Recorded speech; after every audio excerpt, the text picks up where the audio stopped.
चलो बच्चों करें कंटिन्यू। हो गए क्या? ब्रेकफास्ट हो गए ना अच्छे से?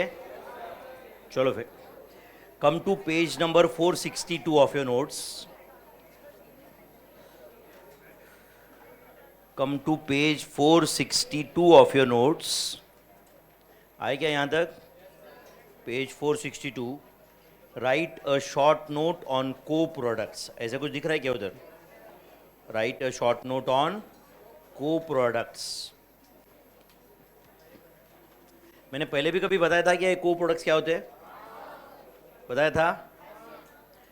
दे don't have a common manufacturing process but they share common facilities. मैंने एग्जांपल बताया था, wagon R and 800। These are co products, these are not joint or by products. समझ है आपको ये? यस और नो? तो write down. Co products are,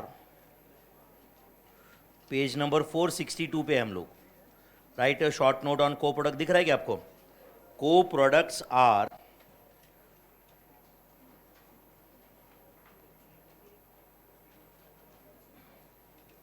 उसमें लिख देना टू और more products.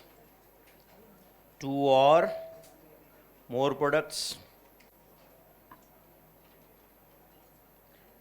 considered to be of relatively equal importance.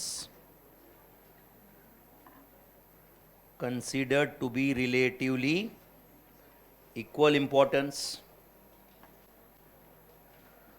Belonging to same line of activity. Belonging to same level of activity but arising out of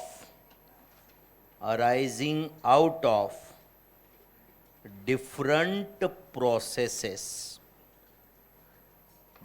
processes or operations.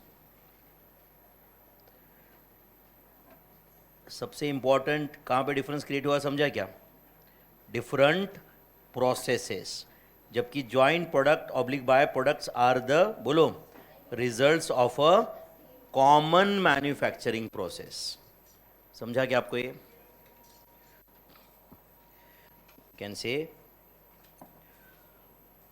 को products में use, बोलो भाई, common facilities. ऐसा हो सकता है कि भाई एक मशीन पे, समझा क्या, समझो स्प्रे पेंटिंग होता है, वैगनार का भी उधर ही होता है, 800 का उधर ही होता है। समझा या नहीं? Just process. जैसे ये क्लासरूम में कॉस्टिंग भी बनता है, एफएम भी बनता है। बनता ही ये बोलेंगे ना हम लोग। समझा या नहीं? बट ये क्या जॉइंट प्रोडक्ट्स है क्या? जॉइंट कॉमन प्रोसेस है क्या? नहीं है। We just share the facilities. समझा क्या आपको ये? एग्जाम्पल,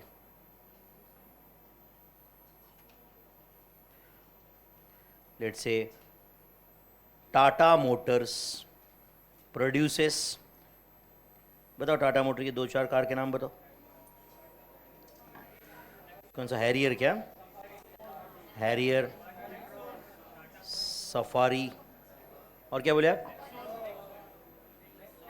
नेक्सन, NEXON ना, और टाटा इंडिका, ये भी है ना ऐसे, एक्सेट्रा। बस बस लिखो, और दो चार लिखो आप, और फिर उसके बाद एक्सेट्रा लिखो। ठीक है? These are co products. These are co products. लिख देना, these are co products. Obviously these are not joint products. बराबर ना बच्चों? These are co products. लिख दिया भाई? यस। ये अगला एक क्वेश्चन मटेरियल्स इस चैप्टर का है। I am waiting for the answer. आपके पास टोटल 3 से 4 मिनट है maximum, with full presentation answer के लिए। समझा मैं क्या बोला? कितना टाइम है आपके पास? 3 से 4 minute. I am waiting for your answer. हो गए?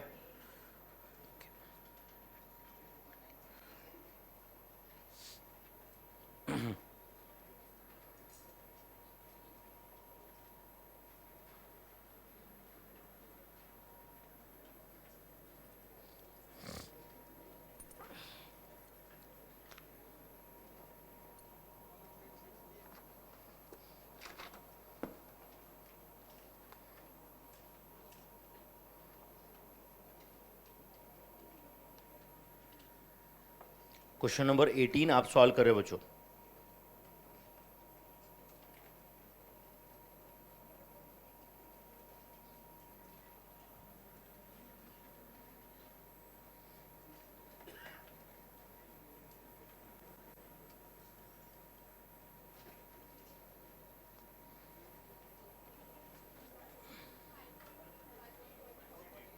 हो गए? From the following data relating to material X for the year ended 31st December 18, calculate inventory turnover ratio and number of days for which average inventory is held. Opening stock दिया है, purchase दिया है, closing stock दिया है. ठीक है. और क्या फाइंड करना है अपने को? Inventory turnover ratio. क्या टेबल बनाओ या फॉर्मूला यूज करो? डायरेक्ट फॉर्मूला यूज करो. इन्वेंट्री टर्नओवर रेशियो याद है आपको ये formula? Inventory turnover ratio is equal to cost of raw material consumed, cost of raw material consume during the year divided by average stock held during the period. Average stock held during the year into 100 करना है क्या? नहीं ना, ये कोई percentage में नहीं होता है, बराबर है ना. Cost of raw material consumed का क्या फॉर्मूला होता है? Opening stock plus purchases minus closing stock divided by opening stock plus closing stock divided by 2. Opening stock plus closing stock divided by 2. सही है भाई? बोलो फिर ओपनिंग स्टॉक कितना था? 1,40,000. परचेसेस 5 lakhs minus 60,000 divided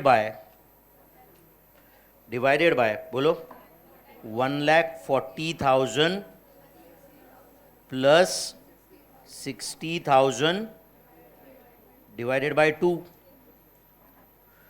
तो cost of raw material consume कितना आ रहा है? 5,80,000 डिवाइडेड बाय 1 लाख. तो इन्वेंट्री टर्नओवर रेशियो इज 5.80 या 5.80 टाइम्स ऐसे बोल सकते हो आप. 5.80 टाइम्स मतलब क्या? इसका एक्चुअल मतलब होता है cost of raw material consumed is 5.8 times of average stock. नहीं समझा आपको? Cost of raw material consumed is बोलो 5.80 times of average stock. Average stock कितना है? 1 लाख. तो 1 लाख की 5.80 times is raw material consume during the year.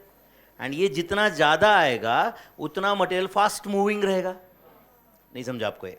And जितना fast moving रहेगा वो ऑन एन एवरेज कम दिनों के लिए अपने कंपनी में रहेगा. जो फास्ट मूविंग रहेगा वो कम दिनों के लिए कंपनी में रहेगा. यस और नो? इसके लिए अपन और एक वो फाइंड करेंगे. वो भी पूछा है क्या उन्होंने? Write on number of days for which average inventory is held. Number of days बोलो for which average inventory is held. Number of days for which average inventory is held is equal to 365 divide by inventory turnover ratio. 365 divided by बोलो inventory turnover ratio 365 divided by inventory turnover ratio, तो 365 days divided by 5.80, answer is 365 divided by 5.80, answer is 62.93 days, या 63 days किया तो भी कोई problem नहीं, चलेगा बच्चों। 63 डेज लिखा तो भी it's okay. Number of days for which average inventory is held, समझा बच्चों ये।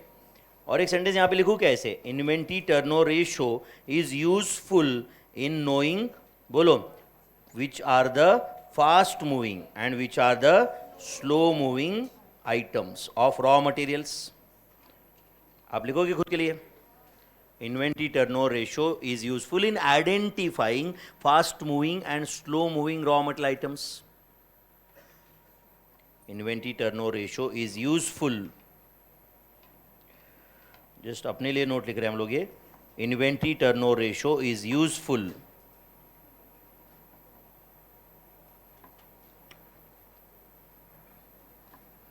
inventory turnover ratio is useful in identifying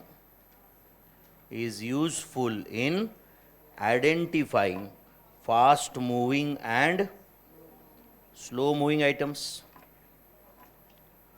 fast moving and slow moving items, समझा बच्चों।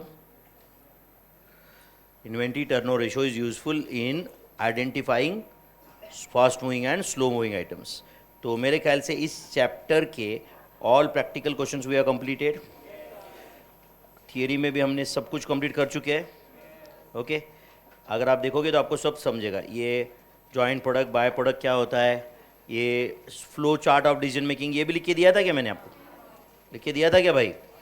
कुछ दो चार बहुत ही बेसिक एमसीक्यू है, 2-2 सेकंड वाले, करो complete. Dash products out of one process are equally important. Page number 417 पे आ जाओ, पेज नंबर 417। एंड आपके पास एक एमसीक्यू का सेपरेट बुक है बच्चों तुम्हारे लिए, आपको खुद करना है, वो पता है ना, वो है क्या अभी तक वो,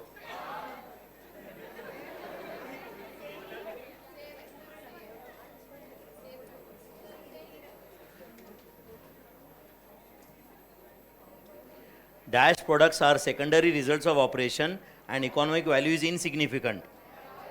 अब थियरी में तो उन्होंने ऐसे बोला है, बट उसका रियल मीनिंग क्या है समझाना, it is neither so insignificant nor significant, समझा क्या आपको। Dash products arise out of 2 or more processes are of equal importance. Co product, 2 or more product processes बोला है, मतलब कॉमन प्रोसेस ही नहीं है, अभी लिखा नहीं तो हमने। credit to sales value of joint cost is commonly used for accounting of byproduct। dash methods are used for apportionment। all of these, ये तो अपना फाउंडेशन से कभी फेल हुआ ही नहीं है ऑप्शन, है ना, ऑल ऑफ अबव।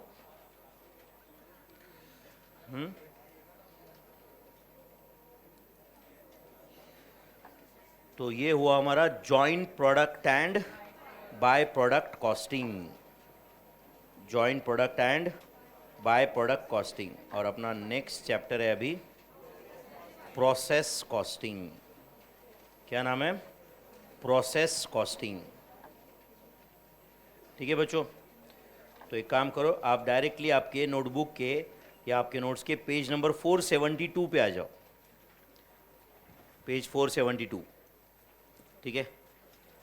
ये joint product by product costing comparatively छोटा चैप्टर था, थोड़ा कंपैरेटिवली ये बड़ा है अभी, प्रोसेस एंड ऑपरेशन कॉस्टिंग।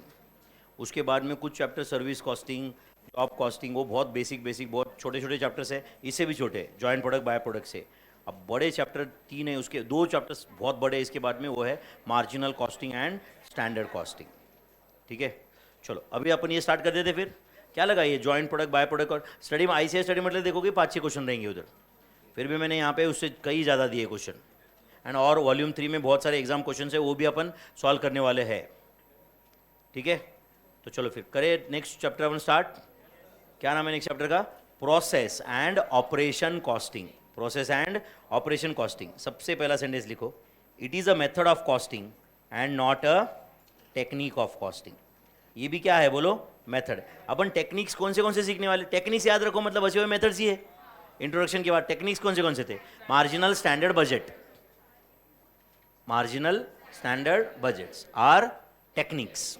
बाकी बेसिक मटेरियल लेबर वो कोई मेथड भी नहीं है, टेक्निक भी नहीं है, वो बेसिक नॉलेज है, समझा क्या। फिर बाद में इसके बीच में जो है वो सब क्या है, मेथड्स ऑफ कॉस्टिंग। तो write down, it is a method of costing, it is a method of costing. It मतलब क्या, process costing. It is a method of costing and not a technique of costing. It is a method of costing and not a technique of costing. अब take अगर method है तो अब immediately सवाल raise हो रहा है, ये मेथड कब यूज होता है, या ये मेथड कौन से इंडस्ट्रीज यूज करते हैं। जैसे joint product by product costing कौन सा कंपनीज यूज करते हैं, मैन्युफैक्चरिंग, बट कौन से वाइन मैन्युफैक्चरिंग, वो joint product by product use करते हैं क्या, नहीं। तो क्या बोलोगे आप, joint product by product costing is a method of costing used in the industries where a common manufacturing process yields 2 or more products. अभी भी जाके देखो पहला सेंटेंस यही रहेगा लास्ट चैप्टर में, where a common manufacturing process, बोलो, yields 2 or more products, correct. Whether to call those 2 or more products as joint products or byproduct is dependent on their economic value। फिर आगे लिख दिया था मैंने, समझा है नहीं। एंड क्या होता है, जब मैं थियरी सिखाया था ना उस वक्त आपके दिमाग में वो आगे की प्रॉब्लम्स नहीं थे तब, एंड अब ये सॉल्व करने के बाद आप वापस जाके वो पढ़ोगे ना तब now it makes more sense now, समझा है नहीं, वो और क्लियरली समझता है आपको, बट जाके पढ़ना पड़ता है ना वो, है कि नहीं। It is a method of costing, अभी प्रोसेस कॉस्टिंग की बात कर रहे हैं अपन। It is a method of costing and not a technique of costing, write down. In many industries, in many industries लिख रहे बच्चों, process and operation costing. In many industries raw material is introduced in first process. Raw material is introduced in, bolo, first process. In many industries raw material is introduced in first process, comma, it is processed with additional material। हो सकता है कि और कुछ additional material इनकर करता है, वो समझा क्या आपको ये। It is process with additional material, comma, labour cost, समझा या नहीं, लेबर एंड अल्सो, बोलो, overhead cost is incurred, also overhead cost is incurred. उसके बाद output of first process becomes, बोलो, input to second process and so on. ऐसे चल सकता है क्या, मतलब थर्ड फोर्थ प्रोसेस चल सकता है कि नहीं, यस और no, and so on till, बोलो, a sellable finished product is produced। Do you agree? एक सेलेबल फिनिश प्रोडक्ट बनता है, यस और नो। तो सब समझ आइए basically, and raw material loses it's identity because it undergoes many processes. Raw material loses it's identity. Grapes से wine बन रहा है, जब तक अपने को कोई बता नहीं रहा है, अपने को समझ में नहीं रहा है ना कि ये ग्रेप्स से बना है करके, नहीं समझा आपको ये, क्योंकि raw material has lost its identity now, correct or not. कोई एग्रीकल्चरल प्रोडक्ट है, उसको प्रोसेस हो रहा है, उसको और प्रोसेसिंग हो रहा है, कुछ केमिकल डाल दिया गया, कुछ और इसमें मटेरियल डाल दिया गया, प्रोसेस किया प्रोसेस किया प्रोसेस किया, समझा है नहीं, फाइनली शर्ट बन गए। समझा क्या आपको ये? या टी शर्ट बन गया एखादा? Are you understanding this? तो आप बताओ, वो बेसिक रॉ मटेरियल से लेके टी शर्ट तक, it has undergone many processes or not? It has undergone many processes. समझ में आ रहा है कि आपको ये? Before it becomes finish product, before it becomes finish product. I hope you are understanding this. पूरा एक बार वापस पढ़ लो ये।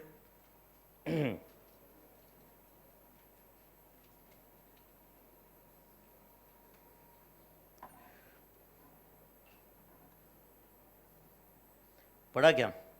तो कहना है, therefore we can say that end products are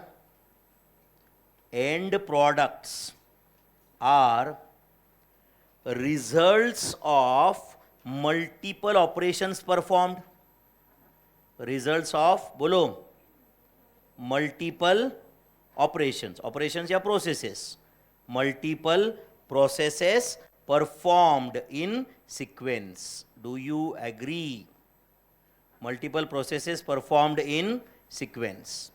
Therefore, we can say that end products are the results of multiple processes performed in sequence. Examples: textile mills, आपको लगता है क्या अलग अलग प्रोसेसेस होते रहेंगे? पेपर मिल्स, आपको लगता है क्या अलग अलग प्रोसेस होता रहेगा पेपर बनाने के लिए? Oil refinery, do you agree? Dairy, food manufacturing,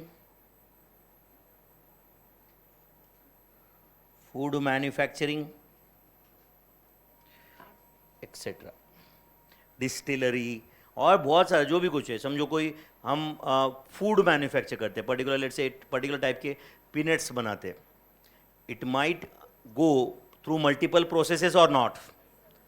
might go through multiple processes or not? Dairy, समझ रहा है, जो मिल्क आ रहा है वहाँ से लेके आपके घर तक जो पहुँच रहा है, right, it has undergone multiple processes or not? It has undergone multiple processes. समझ में आ रहा है कि आपको ये? तो ऑब्वियसली सबको पता है अभी ये कि प्रोसेस 1 का कॉस्ट प्रोसेस 2 को ट्रांसफर होगा, प्रोसेस 2 का कॉस्ट 3 को जाएगा, जो भी आउटपुट ट्रांसफर हो रहा है। तो can I make a simple statement here, cost becomes cumulative, मतलब समझो प्रोसेस 1 2 3 4 5 6 7 8 है, तो जो 8 का आउटपुट है वो अपन सेल करते हैं, तो जो 8 का आउटपुट है उसमें 1 2 3 4 5 6 7 8 सबका कॉस्ट है, उसमें सबका कॉस्ट है। तो cost becomes cumulative in process costing. लिखो एक सेंटेंस, कॉस्ट, सेकंड नंबर लिख देना, cost becomes cumulative, cost becomes, बोलो, cumulative in process costing, okay. तो इसके कैरेक्टरिस्टिक्स क्या है, इसका क्या है, ये सब अपन थ्योरी थोड़ा सा पेंडिंग रखेंगे, ओके। एंड मैं इसके पे डायरेक्टली आपको प्रैक्टिकल क्वेश्चन पे लेके जाऊंगा, और वहाँ से वापस एक ही थियरी क्वेश्चन है इसमें, what are the characteristics of process costing, that's the only theory question here, what are the characteristics of process costing. और एक है, what is the difference between job costing and process costing, what is the difference between job costing and process costing. वो छोड़ के पूरा का पूरा chapter practical है। आज तक 99% इस चैप्टर पे प्रैक्टिकल क्वेश्चन ही पूछा है, ओके। तो इस पेज पे मैंने आपको 3 types of questions in this chapter ऐसे लिख के दिया है क्या कुछ? तो इस चैप्टर में 3 टाइप के प्रैक्टिकल क्वेश्चन है बच्चों, ओके। इसके ऊपर अभी भी थ्योरी लिखने के लिए थोड़ी जगह है ना बच्चों, लिखेंगे बाद में उधर अपन, चलेगा क्या? तो वो 3 टाइप के क्वेश्चंस क्या होते हैं वो मैं लिख के दूंगा, एंड एक्चुअली अपन वो 3 टाइप के क्वेश्चन सॉल्व भी करेंगे फिर। तो पहला क्वेश्चन, पहला कैटेगरी है बेसिक कैटेगरी क्वेश्चंस। कौन से? अब हो सकता है कि आपको थोड़ी देर तक तो ये भी एडवांस लगेंगे। Basic category questions, basic category question में normal loss, abnormal loss, oblique gain के एडजस्टमेंट्स रह सकते। जस्ट मैं ब्रैकेट में लिख के दे रहा हूं कि भाई इसमें क्या क्या एडजस्टमेंट आते हैं, नॉर्मल लॉस, अबनॉर्मल गेन। समझ है आपको ये? Basic category questions. फिर दूसरा कैटेगरी है questions on equivalent production, questions on, ये बहुत ही ज़्यादा इंपॉर्टेंट कंसेप्ट है, questions on equivalent production.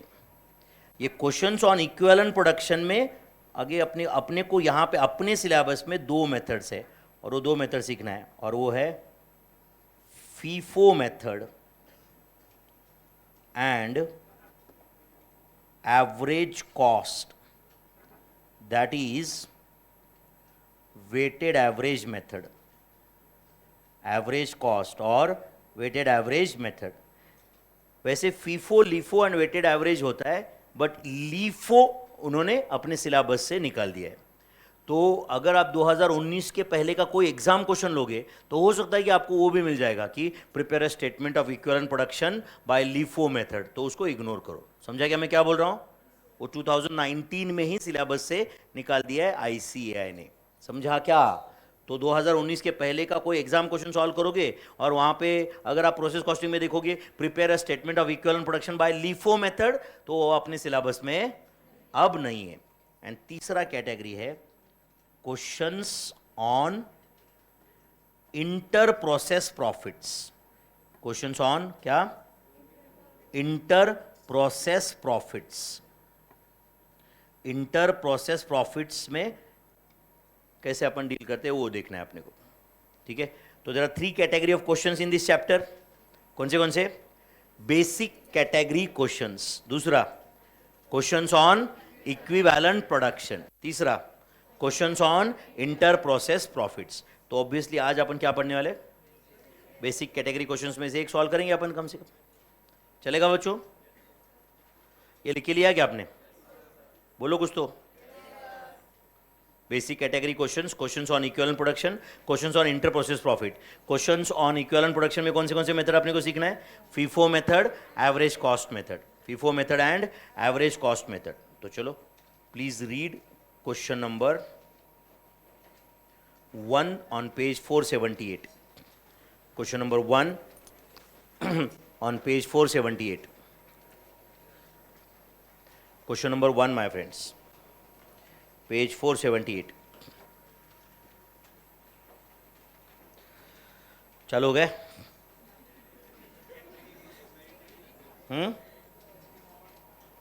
Question number 1 पढ़ेंगे? यस, चालू हो गया? Process on.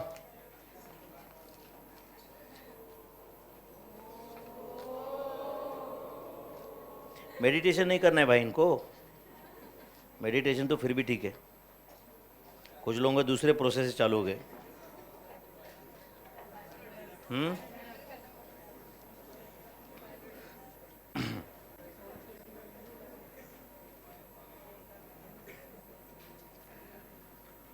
क्वेश्चन नंबर 1,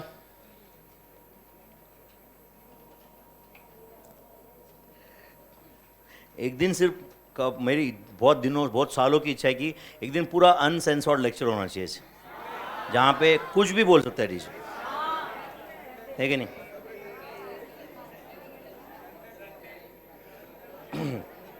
अभी वो ये ऑनलाइन के ज़माने में पॉसिबल नहीं है, जब फेस टू फेस था तब पॉसिबल था ये, क्योंकि कुछ रिकॉर्ड नहीं रहता था ना उसका, जो बोला वो बोला, है कि नहीं?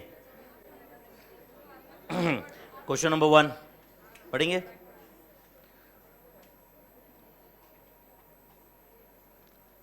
प्रोडक्ट एक्स इज ऑब्टेन, अभी पूरा का पूरा ध्यान क्वेश्चन पे चाहिए। Product x is obtain after it passes through 3 distinct processes. You are required to prepare process accounts from the following information. तो प्रोसेस 1, 2, 3 दिख रहा है क्या आपको? मटेरियल, वेजेस, प्रोडक्शन ओवरहेड्स, ऐसा कुछ है। 1000 units at a rate of ₹6 per unit were introduced in process 1. Production overheads are to be distributed as 100% on direct wages. तो डायरेक्ट वेजेस का टोटल कितना है? 18,000। तो प्रोडक्शन ओवरहेड्स का भी 18,000 है। तो प्रोडक्शन ओवरहेड्स ऑफ डिपार्टमेंट 1 कितना रहेगा फिर? 4,000, 2 का 6,000 एंड 3 का 8,000, मतलब 100% ऑफ डायरेक्ट वेजेस। जितना वेजेस है उतना ही प्रोडक्शन ओवरहेड्स है। एक्चुअल आउटपुट दिया हुआ है तीनों प्रोसेस का, नॉर्मल लॉस का परसेंटेज दिया है एंड वैल्यू ऑफ स्क्रैप दिया हुआ है। अपने को पूछा क्या है? You are required to prepare process accounts, you are required to prepare process accounts. तो चलो फिर बनाते हैं। पहले क्या बनाओ? Process one account. फॉर्मेट याद है क्या किस सबको? प्रोसेस वन अकाउंट बना दो चलो। एक मेरे ख्याल से अप्रॉक्सीमेटली एक 8 से 10 लाइन या 8 लाइन बस है, 8 से 10 बना दो safer side. Process one account बना रहे बच्चों?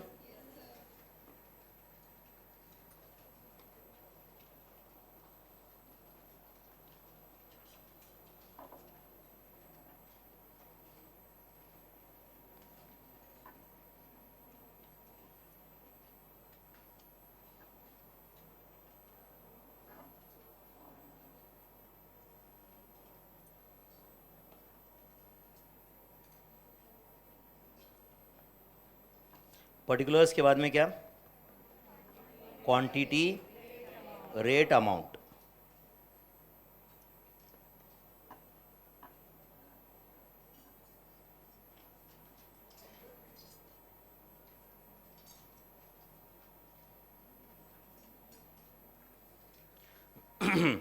पर्टिकुलर्स, क्वांटिटी, रेट, अमाउंट बना रहे हो ना भाई?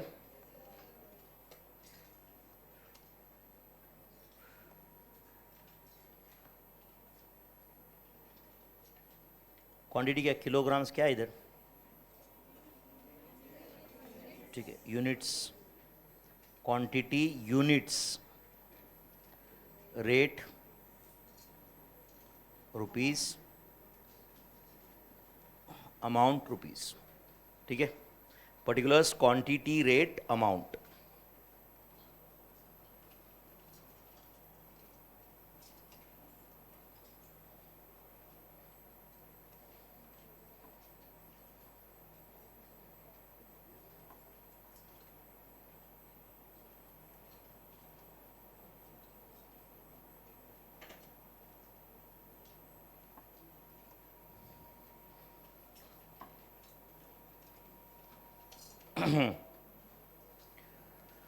चलो, फॉर्मेट रेडी है क्या? प्रोसेस वन अकाउंट,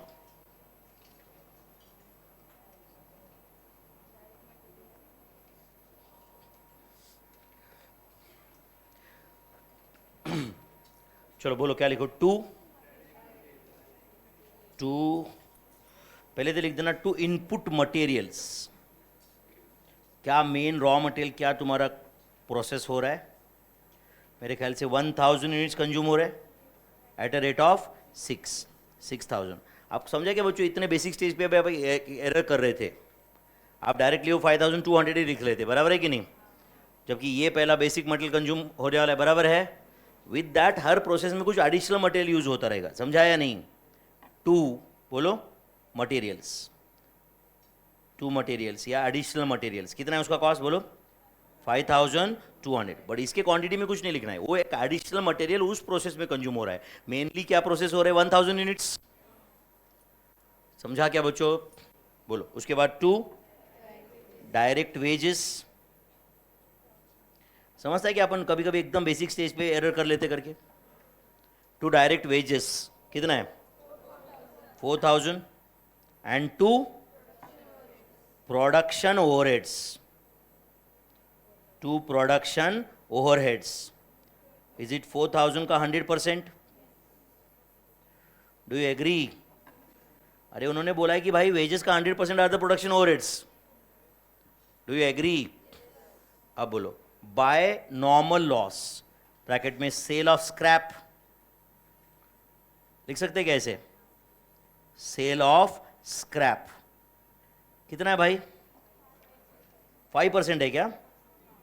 तो 5 ऑब्वियसली 5% ऑफ इनपुट, ऐसा उसका इंटरप्रिटेशन होता है, कुछ नहीं दिया है तो 1000 का 5% कितना? 50। उसका रियलाइजेबल वैल्यू कितना है? 4 इज 200। तो आप मुझे आंसर दो, सब लोग सुनो सुनो प्लीज, बाद में लिखा चलेगा। ये प्रोसेस वन से आउटपुट आना एक्सपेक्टेड कितना है? 950। एक्सपेक्टेड क्या है? 950। कितना आया? तो आप बोलोगे सर हम नहीं जानते। नहीं समझा? कब जानेंगे वो? जब वर्किंग नोट बनेगा तब तक आप देख के भी वैसे भी कुछ नहीं होने वाला उसको, तो क्यों देख के कंफ्यूज कर रहे हो ना खुद को? समझा क्या? तो अब मैं क्वेश्चन पूछ रहा हूं, यहां पे आउटपुट आना एक्सपेक्टेड कितना है? 950। आउटपुट आया कितना? बोलो, जवाब दो। हाँ, आप बोलोगे सर हमको नहीं पता है सर, पहले आप वर्किंग नोट बनाओ फिर हम बताते। टाइमिंग इंपॉर्टेंट है ना? Are you getting this? पहले cost per unit of output बताओ, फिर हम बताएंगे आउटपुट कितना है। मतलब cost per unit of output पता करने के लिए आउटपुट पता करना जरूरी नहीं है। नहीं समझा आपको? हम बोल रहे भाई आउटपुट जो भी है, आउटपुट अगर 950 से कम रहेगा तो अबनॉर्मल लॉस है, 950 से ज्यादा रहेगा तो अबनॉर्मल गेन है। Correct or not? वो cost per unit of output must be calculated on the basis of 5% normal loss only, on the basis of 5%। अगर 5% से ज्यादा होता है एक्चुअल में लॉस तो अब नॉर्मल लॉस, 5% लॉस से कम लॉस होता है तो ऐसा कभी नहीं बोलने का कि नॉर्मल लॉस नहीं हुआ, ऐसा बोलने का अब नॉर्मल गेन हुआ। समझा क्या? तो चलो क्या लिखो इधर, बोलो बोलो। वर्किंग नोट लिखो, वर्किंग नोट 1। वर्किंग नोट 1 में क्या लिखो? Cost per unit of output of process 1। Cost per unit of output of process 1। Formula लिखो, बोलो। Total cost incurred, total cost incurred minus realisable value of normal scrap. Scrap नहीं बेटा, realisable value of, ये important है या नहीं है normal ये wording? Yes, realisable value of normal scrap. अच्छा, नॉर्मल स्क्रैप की जगह एक्चुअल स्क्रैप लिखा तो चलता है क्या? बिल्कुल नहीं चलता। Actual scrap can be different. Total cost incurred minus realisable value of normal scrap divided by total input quantity minus normal loss quantity. In short ये जो डिनोमिनेटर है वो है एक्सपेक्टेड आउटपुट। डिनोमिनेटर क्या है? एक्सपेक्टेड आउटपुट, कितना units produce होना चाहिए। तो बोलो डेबिट साइड का टोटल मतलब total cost incurred, debit side का टोटल मतलब टोटल कॉस्ट इनकर्ड ना भाई। कितना है वो? 19,200 minus 200 divided by input quantity कितना था? 1000 माइनस 50 यूनिट्स। तो tell me, is it 19,000 divide by 950 units? Answer rupees 20, rupees 20 per unit. Is it rupees 20 per unit? अब बता बच्चों, 20 पर यूनिट ये क्या है? Cost per unit of output of process 1 है। एंड अब देख के आप मुझे बताओ प्रोसेस 1 का आउटपुट क्या है? कितना है? 950 है, तो फिर कोई टेंशन ही नहीं है। बाय प्रोसेस बोलो 2 account, is it 950 at a rate of 20, is it 19,000? अब बताओ अबनॉर्मल लॉस या गेन है क्या यहां पे? कुछ नहीं है। अगर यहां पे आउटपुट 930 होता तो, आउटपुट 930 होता तो 930 इंटू 20 ही होता, एंड नीचे 20 इंटू 20। नहीं समझा आपको? अगर आउटपुट 900 होता तो 900 into 20, and by abnormal loss 50 into 20। समझा क्या? अगर यहां पे आउटपुट 980 आता तो 980 इंटू 20, एंड इधर टू अबनॉर्मल गेन 30 इंटू 20। कुछ गया दिमाग में? बहुत इंपॉर्टेंट एडजस्टमेंट है बच्चों ये। समझा क्या? लेकिन कुछ एंड बोलो, ये अकाउंट क्लोज ही हो गया क्या? कुछ बैलेंसिंग फिगर है इसमें? नहीं है। तो total 1000 and this is 19,200, this total is 1000 and 19,200। Done है बच्चों? अब क्या करेंगे? अब बनाएंगे प्रोसेस 2 अकाउंट। चलो बनाओ फिर प्रोसेस 2 अकाउंट। यहां तक डन है क्या सबका? कुछ तो बोलो, यस नो। बहुत नाराजगी है क्या? रहेगी ना, कुछ लोगों की रहेगी पक्का। वो बोलते रहेंगे कि हम face to face class join क्यों किए, नालायक तेरी वजह से हमारा पूरा पर्पस डिफीट हो रहा है। बराबर है ना?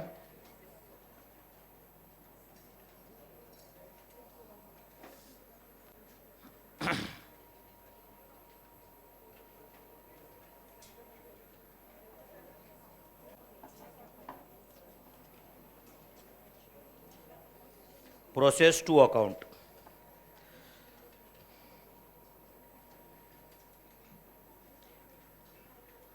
प्रोसेस टू अकाउंट, चलो बोलो। उसमें अगर फॉर्मेट बना दिया आपने तो सबसे पहले क्या लिखना चाहिए? To process one account. कितना है बच्चों? 950 at a rate of 20, that is 19,000। यहाँ तक समझा है क्या मुझे वो बताओ बस। लिखना कितना बाकी है वो छोड़ दो बात। यहाँ तक समझा है क्या? चलो यहाँ तक आने के बाद आप मुझे बता देना बच्चों। फिर अभी टाइम है ना क्लास को, इसकी वजह से ये स्पीड है। अगर 10:58 हुआ रहता ना तो अभी तक पूरा ये कॉपी करके आप ही मुझे बोलते करना भाई जल्दी, किसके लिए रुका है? बराबर ना? अभी कैसे फुर्सत में चल रहा है ना सब। हाँ चलो भाई चलने दे, जल्दी खत्म करके क्या करेगा, दूसरा क्वेश्चन लेगा ही, है कि नहीं?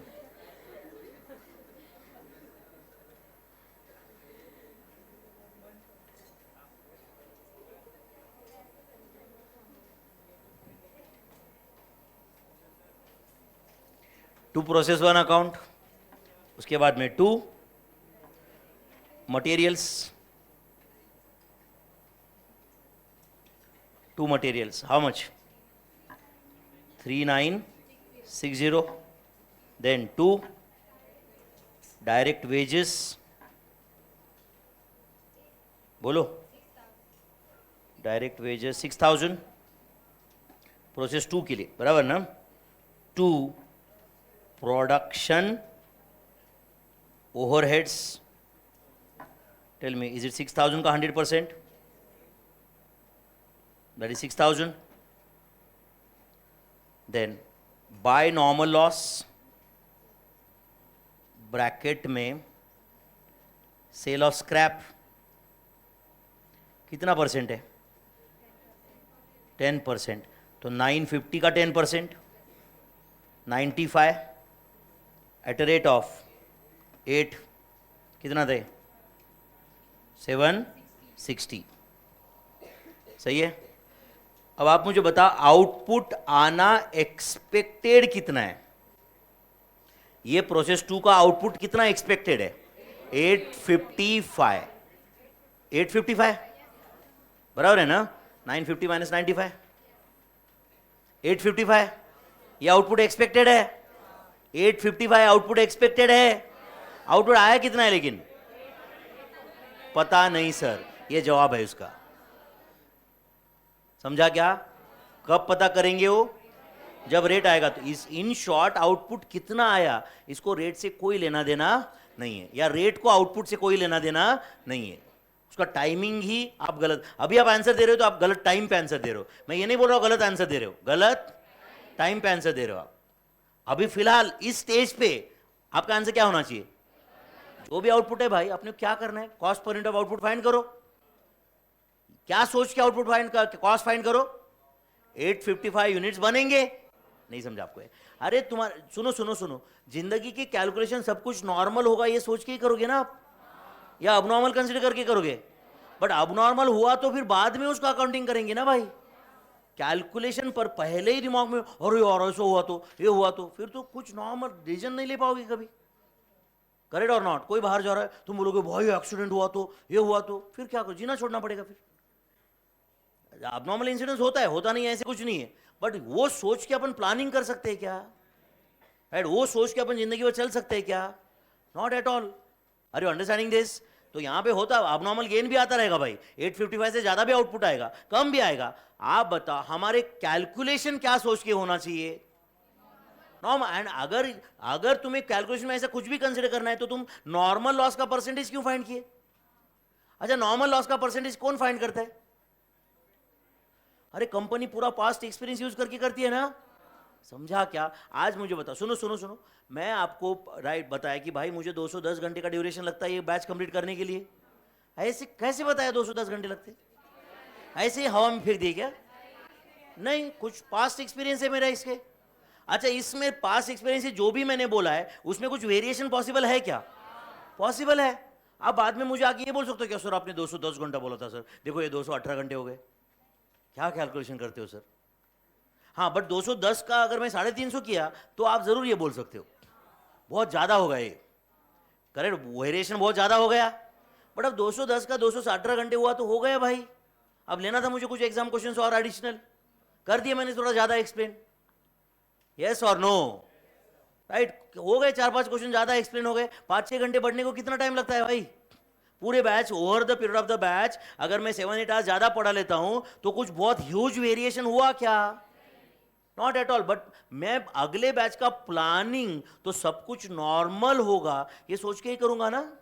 अगले बैच का प्लानिंग सब कुछ बोलो नॉर्मल होगा ये सोच के ही करते हैं ना हम लोग सब लोग टीचर्स मीटिंग लेते हैं सारे एकेडमीज के कि भाई क्या शेड्यूल रहेगा, हम लोग बताते हैं भाई उसमें कि भाई मुझे इतने आवर्स चाहिए रहते हैं, correct or not? Accordingly batch का शेड्यूल डिजाइन करो, यस और नो? अकॉर्डिंगली बोलो बैच का शेड्यूल डिजाइन करो।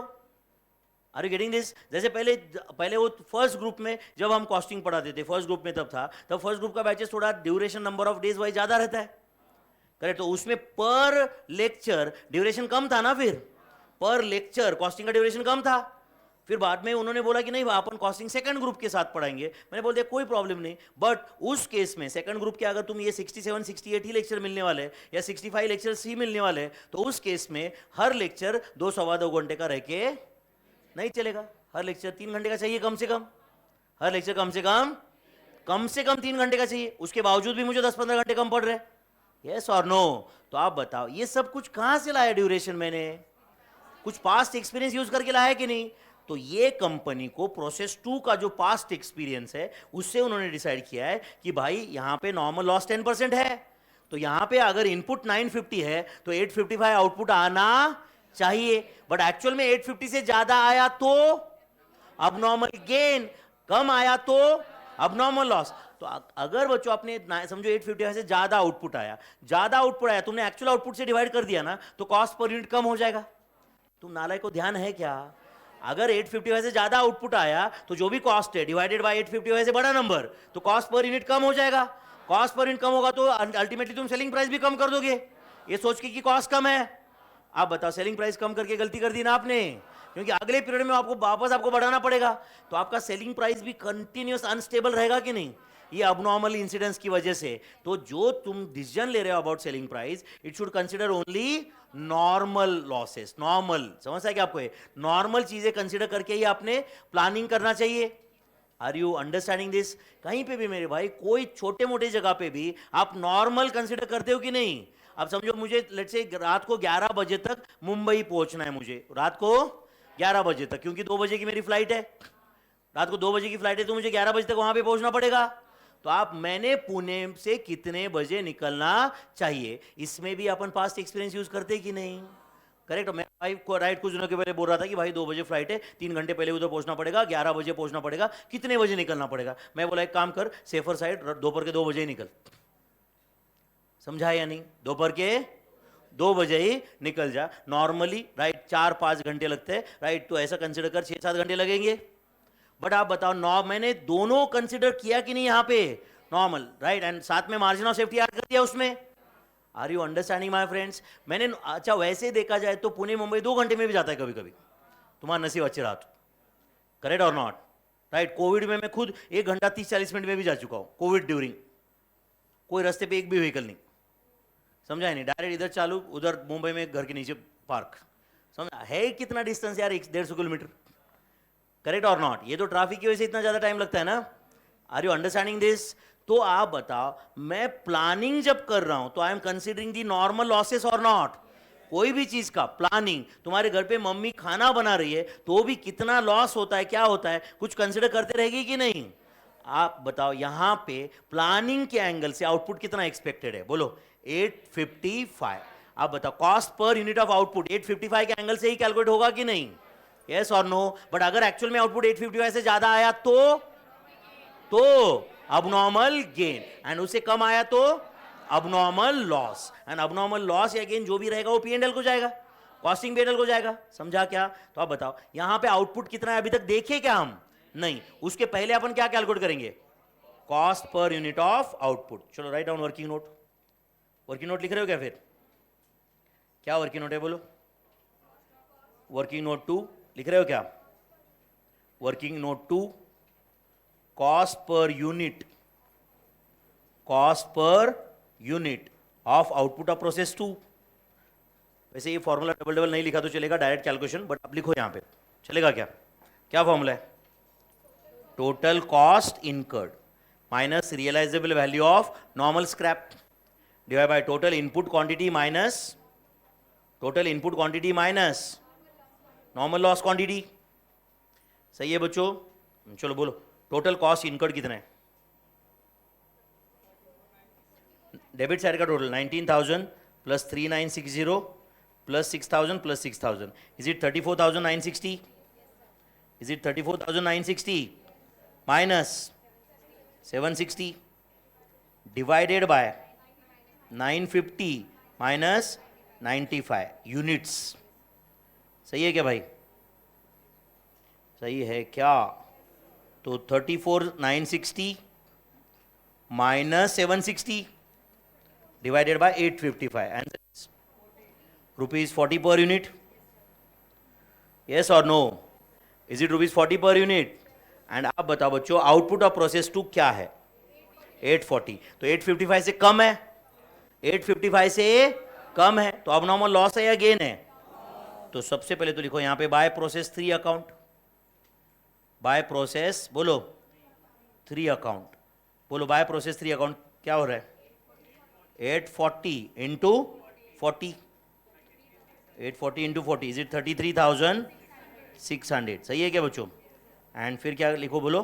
Bye abnormal loss account. कितना है abnormal loss? 15। Can I say this 15 is a balancing figure? सही है क्या बच्चों? उसका वैल्यूएशन 40 से होगा ऑब्वियसली, यस और नो? तो इट्स 600। एंड ये लिखते ही ये अकाउंट क्लोज होना चाहिए क्या? ये टैली होना चाहिए क्या ऑटोमेटिक? यस। तो 34,960 ये टोटल है,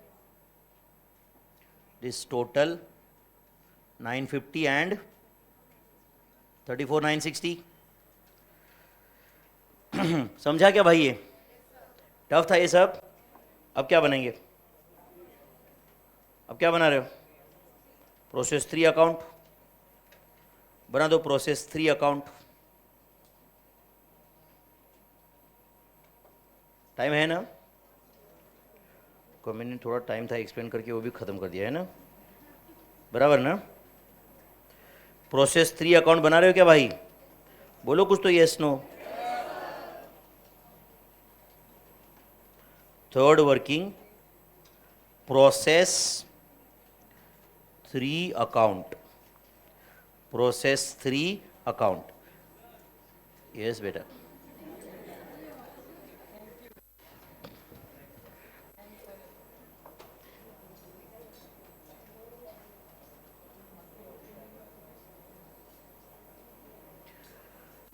process 3 account,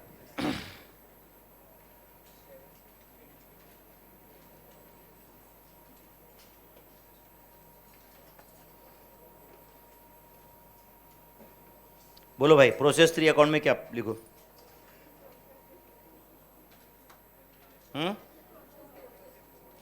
to process 2 account, to process 2 account कितना?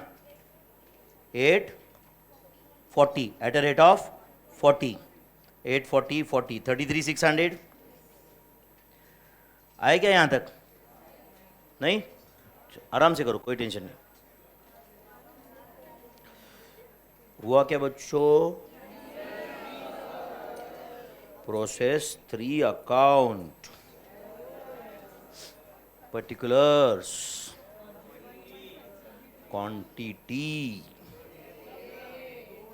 क्वांटिटी में मैंने QTY लिखा है, एक्चुअल स्पेलिंग अलग रहता है, QUANTITY ऐसे रहता है। कुछ डाउट रहा तो बोलो।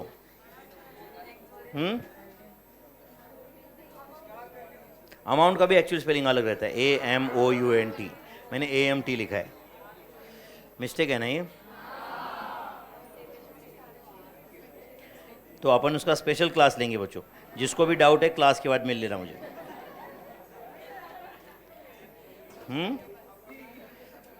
टू मटेरियल्स, बोलो भाई कितना है? 5924. To direct wages, to direct wages 8000. To production overheads, बोलो 8000 का 100% कितना है वो? 8000. बाय नॉर्मल लॉस, ब्रैकेट में sale of scrap, by normal loss bracket में सेल ऑफ स्क्रैप, कितना है नॉर्मल लॉस?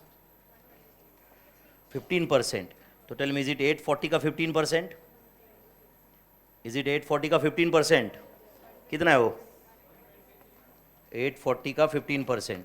Is it 126? उसका रियलाइजेबल वैल्यू कितना है? 10. तो इज इट 1260? तो यहाँ पे आउटपुट एक्सपेक्टेड कितना है? 714. आउटपुट एक्सपेक्टेड कितना है भाई? अरे 840 माइनस 126, 714 आउटपुट एक्सपेक्टेड है, बट एक्चुअल में है कितना पता नहीं. उसके पहले अपन कॉस्ट पर यूनिट पता कर लेंगे, चलेगा क्या? तो वर्किंग नोट 3, वर्किंग नोट पूरी जगह मत खाओ, जितनी है उतना ही यूज करो, जितना यूज हो रहा है एक्चुअल में उतना करो. अपन अगर जगह रहेगी तो अब नॉर्मल लॉस अकाउंट भी बनाएंगे, चलेगा? पूछा नहीं उन्होंने, बट अपन अपने अंडरस्टैंडिंग के लिए बना सकते हैं ना. वर्किंग नोट 3, वर्किंग नोट में क्या लिखो? Cost per unit of, cost per unit of output of process 3. अब वो वापस फॉर्मूला लिखने की जरूरत नहीं, एक बार फॉर्मूला लिख देना बस है. आपने प्रोसेस 1 में भी एक बार लिखा ना, समझा क्या? चलो बोलो, टोटल कॉस्ट इनकर्ड बताओ कितना है? 33,600 plus 5924 plus 8000 plus 8000. Is it 55,524? 55,524 minus realisable value of normal scrap 1260 divided by total input quantity बताओ कितना है? 840 माइनस 126 यूनिट्स. तो बोलो 55,524 माइनस 1260 का आंसर है 54,264 divided by 714 units. Answer is 76 per unit is cost per unit of output of process 3. 76 per unit. तो आप बताओ बच्चों, जो भी प्रोसेस 3 का आउटपुट है उसका वैल्यूएशन 76 से होने वाला है. कितना आउटपुट एक्सपेक्टेड है? 714, बट आया कितना? 750. तो लिख देना यहां पे बाय फिनिश गुड्स अकाउंट. चलता है क्या? यहां से वो फिनिश गुड्स को भेज देगा ना, या अगर सेल करता रहेगा तो बाय सेल्स कर देते वहां, बट बाय, समझ रहे हैं ना आपको? ये बाय फिनिश गुड्स जाएगा और वो बाद में सेल करेगा. समझा क्या आपको? ये कितना है फिनिश गुड्स अकाउंट से बोलो? 750 at a rate of 76. 750 into 76 57,000. And इधर लिखो to abnormal gain, to abnormal gain account. कितना आउटपुट एक्सपेक्टेड था? 714. आया कितना? 750. मतलब 36 यूनिट ज्यादा आ गए. वैसे 36 is the balancing figure, you can say eight a rate of 76. तो 36 इंटू 76 2736, 2736. एंड इसे अकाउंट ऑटोमेटिकली क्लोज हो जाएगा क्या? अगर हमने सारे कैलकुलेशन करेक्ट किए तो ये ऑटोमेटिकली क्लोज रहेगा. तो टेल मी, इज इट 876? सही है क्या? तो 58,260, 58,260, 876 एंड 58,260. यहाँ पे अबनॉर्मल गेन था बच्चों. ओके, यहाँ पे उन्होंने पूछा नहीं है, but upon abnormal loss account and abnormal gain account दोनों बनाएंगे. तो 4th वर्किंग 5th वर्किंग, बस दो दो तीन तीन लाइन के अकाउंट बनने वाले, आपको भी पता ही. Abnormal loss account, abnormal gain account बनाओगे क्या बच्चों? Abnormal loss account and abnormal gain account बना दो. 4th वर्किंग,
चलो भाई, both working abnormal loss account and abnormal gain account बनाए क्या? Abnormal loss and abnormal gain account. बोलो अबनॉर्मल लॉस कौन से अकाउंट में था? टू में था क्या? Abnormal loss to process two, abnormal loss to, बोलो मेरे भाई, प्रोसेस टू अकाउंट था क्या? कितना यूनिट था? 15 था क्या? 40, 600 ऐसा ही था ना?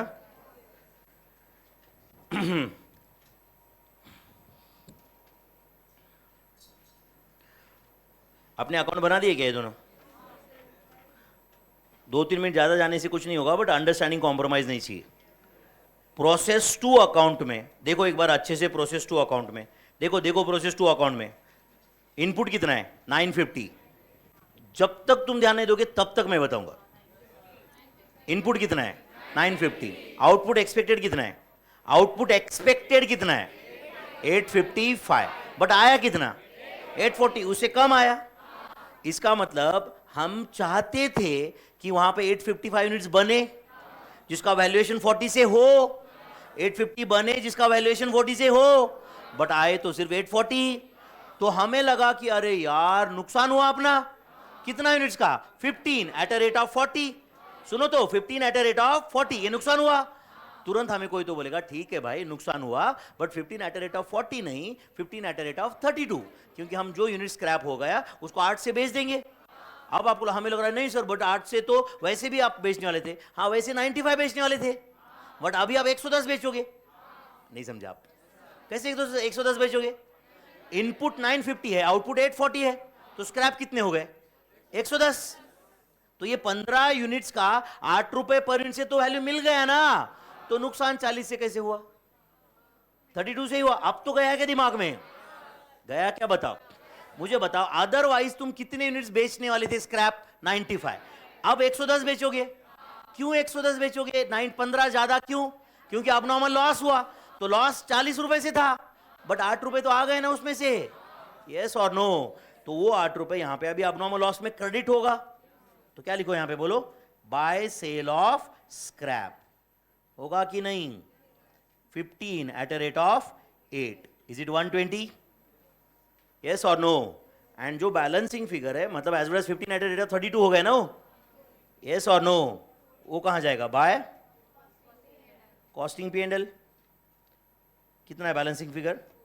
480। सही है बच्चों? दिस टोटल, ये सच्ची, इसका लॉजिक समझा क्या एडजस्टमेंट का? तो this total is 15,600, total 15 and 600। Similar adjustment abnormal gain. Abnormal gain कहां था? एंड देखो ये अबनॉर्मल लॉस एंड गेन दो मिक्स नहीं करने का अकाउंट। चलो अबनॉर्मल गेन कहां था? अबनॉर्मल गेन बोलो, प्रोसेस 3 टू अबनॉर्मल गेन। तो यहां पे लिखो by process 3 account, by process 3 account. कितना? 36 एट अ रेट ऑफ 76 ना? कितना है? 2736। एंड इधर क्या आएगा? To sale of scrap. Same adjustment याद है ना आपको? अभी ये कितना? 36 एट अ रेट ऑफ कितना है? 10 ना? 360। क्यों यहां पे डेबिट होता है समझा क्या आप? अब मुझे बता, प्रोसेस 3 में क्रेडिट में कितना है? बोलो 126। बट एक्चुअल में तुमने 126 बेचा ही कहां मेरे भाई, जबकि आउटपुट कितना है? 750। इनपुट कितना था? 840। मतलब स्क्रैप ही हो गए सिर्फ 90 यूनिट्स। नहीं समझा आपको ये?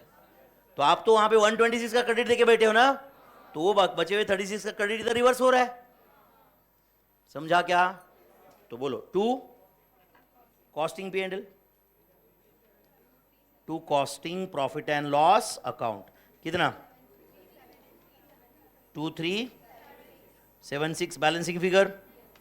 टोटल करो, ये अकाउंट क्लोज कर दो, कहानी खत्म। 136 2736 बराबर है ना? सॉरी 36 ना? And this is 36 2736। बना दिया क्या आपने अकाउंट? तो अबनॉर्मल लॉस गेन अकाउंट उन्होंने पूछा नहीं था, फिर भी बना दिया। बाद में आपको कंफ्यूज होगा लेकिन ये अकाउंट क्यों बना? एक काम करो, क्वेश्चन नंबर 1 है कि नहीं इधर? एक वहां पे एक लाइन ऐड कर देना, also prepare abnormal loss and gain account. नहीं तो आपको लगेगा कि हमेशा बनाना ही पड़ता है। क्या लिख रहे बोलो? Also prepare abnormal loss comma gain account। also prepare abnormal loss comma gain account। लिख रहे हो क्या भाई? तो ये एक्चुअल में समझा क्या? बताओ, कुछ रिवाइज करके आओगे क्या? तो आज आपको joint product by product costing के नोट्स मैं टेलीग्राम चैनल पे भेज दूंगा, उसका पीडीएफ। बाकी कल अपन प्रोसेस कॉस्टिंग कंटिन्यू करेंगे। चलेगा बच्चों? Thank you so much.